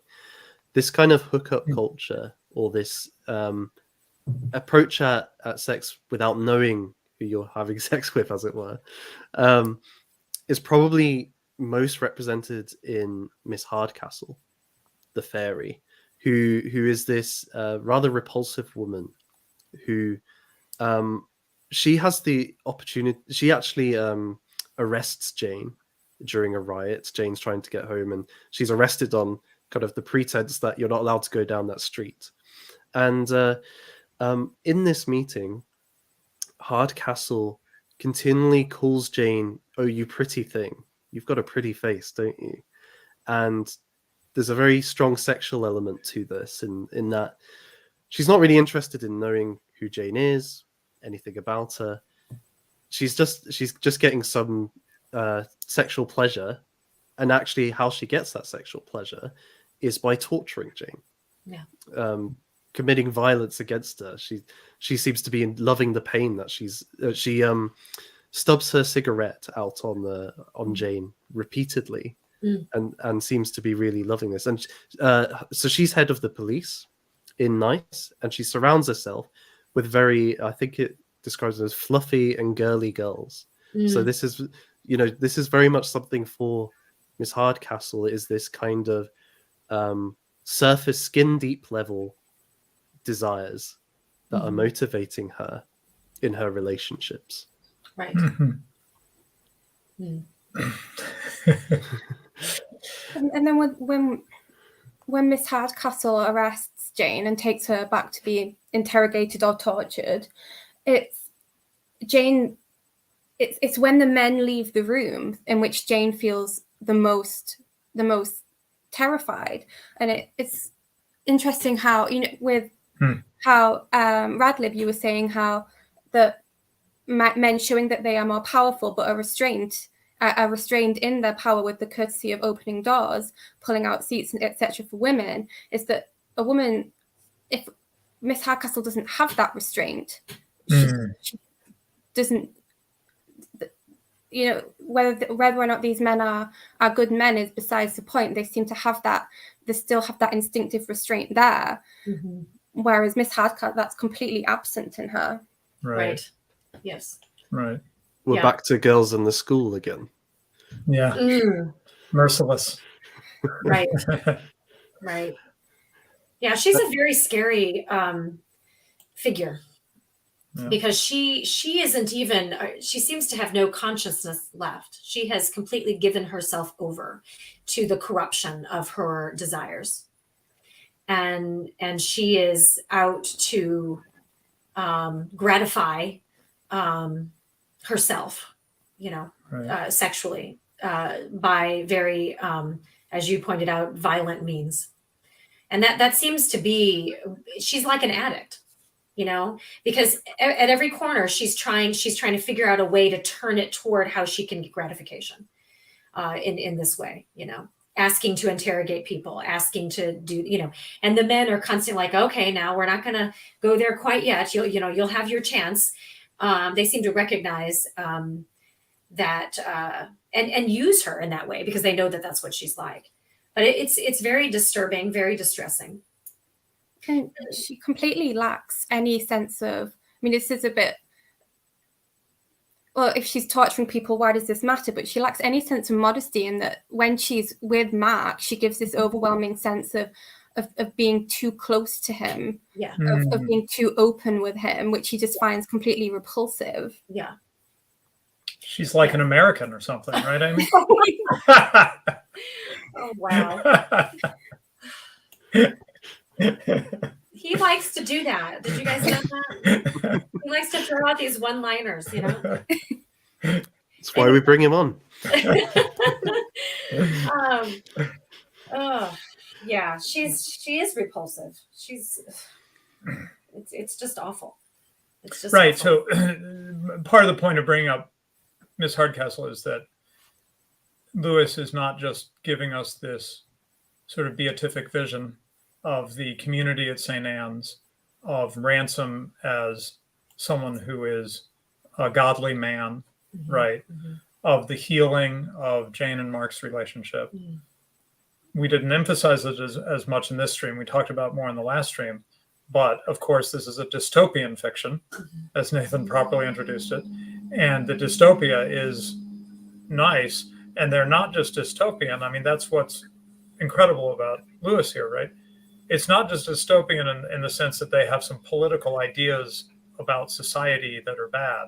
They do, but also there's torture and perversion. And my wife was pointing out there's vagueness in the way they talk, so that you can't even quite understand what they're saying, right? They lack clarity because they lack truth, right? So Lewis gives us a sort of a fully rounded picture of the bad guys. Yeah. And by the way, but we didn't mention it last stream, but I should mention it. I wish I could find it, but somewhere Lewis talked about, I guess he was sort of doing a little apologia for that hideous strength or a defense. And he said, people have said that, I don't give the bad guys much quarter in my book. And he says, well, we're reading stuff where, every pastor is a sex abuser. And, we get this all the time. Well, this is my book. And in my book, the social engineers are portrayed as bad as they are, So he basically was like, I'm not backing down, The only Jane's so scared of being abused or dominated by men. The only women who are abused or dominated by anyone in the book are abused and dominated by Mrs. Hardcastle, who's another woman. Yeah.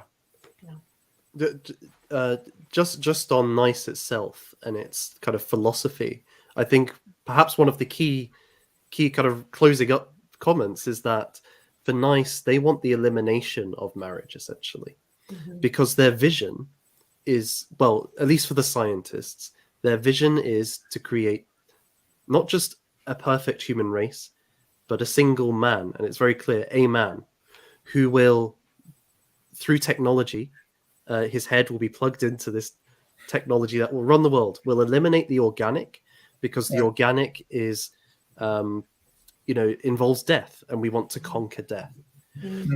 And so it's the complete eradication of the feminine, but it's also the eradication of the masculine in the process. And if we look at somebody like Julian Huxley, who was writing around this time, who's very much a kind of who Lewis is attacking, in his addresses to UNESCO, there's no comment on marriage at all about how it can feature in creating a better society. Whereas Lewis, in that Hideous Strength, places it at the very center of what makes a good society. It is at the very heart of the victory. The victory isn't finished when Nice is defeated. It's when marriage and Eros flourishes. Yes. Right. When That's there's beautiful. healing in marriage. That's beautiful. Yeah. That's why family formation is so important to the health of a culture and a society. And I'm glad that we're taking the time to talk about this and to examine, the various lies and deceptions that, we're each being confronted with every day. Is it time, Nathan, to smoothly segue into Schilling? Because what we've been talking about fits very much into some things that Heather and I are both working on. On my Substack, which I just started, I have one piece on egalitarianism. I'm going to have another, which will essentially just put in written form what I said on Lambda's stream, the Lambster series, and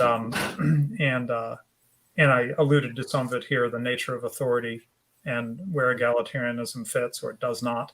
And then we're going to really go for it. I think we did on this stream, and we're going to go for it even more on our next Mrs. Radlib stream, because we're going to talk about the power of submission, the arena of marriage, which is such a challenging issue, right? To even talk about. And I thought it also worth mentioning, because it came up during our discussion, that the one after that my wife has in mind, the next Mrs. Radlib stream, will be on hospitality. So I thought that would fit very nicely to mention that in with some of what we talked about, which includes, of course, Jane's profound experience of hospitality at St. Anne's. Yeah. Right. That is a major aspect of what changes her. Yeah, I agree. Yeah, fantastic. So this is a little teaser for what everybody could look forward to in store. Is there anything else you would like to shill? I know there's the event coming up. Oh yeah, sorry, I should mention that. I will, and Lord willing, we will be in the West Midlands in late August to speak at the event, along with academic agent Alexander Adams. I'm forgetting who all. Sorry, my mind's going blank. But anyway, and would love to meet some of you in person. We just went together to the U.S. event Right. In February and had a really good time. And I feel like there must be a better way of saying this, but let me just say my wife was very well received by everyone. They were instant fans, shall we say. You're very kind. So anyway, I'm hoping to bring her with me. We'll need some money to magically make its way to me for that to happen. But I'm hoping to bring her with me and have us both be there in late August. And you can go to Shieldings.com to find out about that event. SCYLDINGS.com. There's another reason that he's hoping to bring me, which is that this year marks 20 years of marriage. Right. And so we're hoping to make that trip kind of a celebratory time for us. It's quite unjust, Amy and Nathan. My wife is much more of an Anglophile than I am. I've been to England about half a dozen times. She's never been. Maybe the West Midlands will change that about her. Uh-oh. Oh my. Well, Hey, the West Midlands is great. I grew up there. I wouldn't hear any of this. I'm sorry. I haven't romanticized England too much. York. I think it was originally going to be in York, which is more my neck of the woods, and that is a beautiful city. Oh yeah, sorry it got moved from there. Yeah. But yeah, we've been talking about community and the importance of community, and Yes. it's in the way it can inform our lives and help us to grow. So I would encourage as many people as possible to get tickets for that event. Yes. Not least to see yourselves. Yeah. And Amy, do you have anything you would like to shill? Well, Women's Hour will be moved to 9 o'clock on Fridays because that is when Poe is now available. So little baby Poe now sleeps through the night from 9 o'clock onwards. So we'll have Poe's joining us back. Poe's taking. Oh, it's past my bedtime.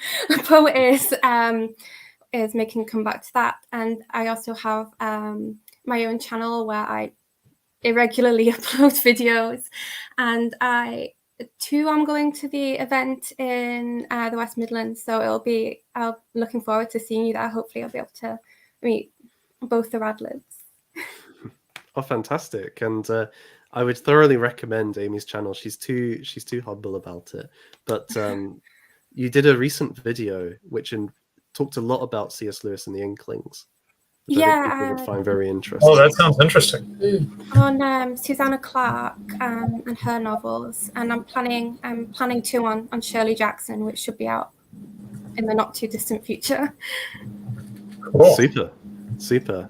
Well, for myself, this marks the last video I'll be doing for a few months. Writing schedules and deadlines have come quickly, and I've been spending too much time writing videos and not enough time on things people pay me for. So I won't be around as much, but I may do a little video on Eric Hoffer's book, The True Believer, at some point, which I think not many people have read in this sphere, but is very interesting. And then beyond that, I hope to be at the event in some capacity, and so we'll all be able to be a company of St. Anne's or co-inherents down in the West Midlands. Excellent. Wonderful. Bring your bear, yes. But with that, I just want to thank the Radlibs and Amy for coming on for a fantastic discussion. I think we've plumbed the depths and also tantalizingly left so much for everybody in the audience to explore with that Hideous Strength, which if you haven't read yet, go and read it. You'll love it. Oh, yes. Right. And with that, a good night and God bless to everybody who's been watching.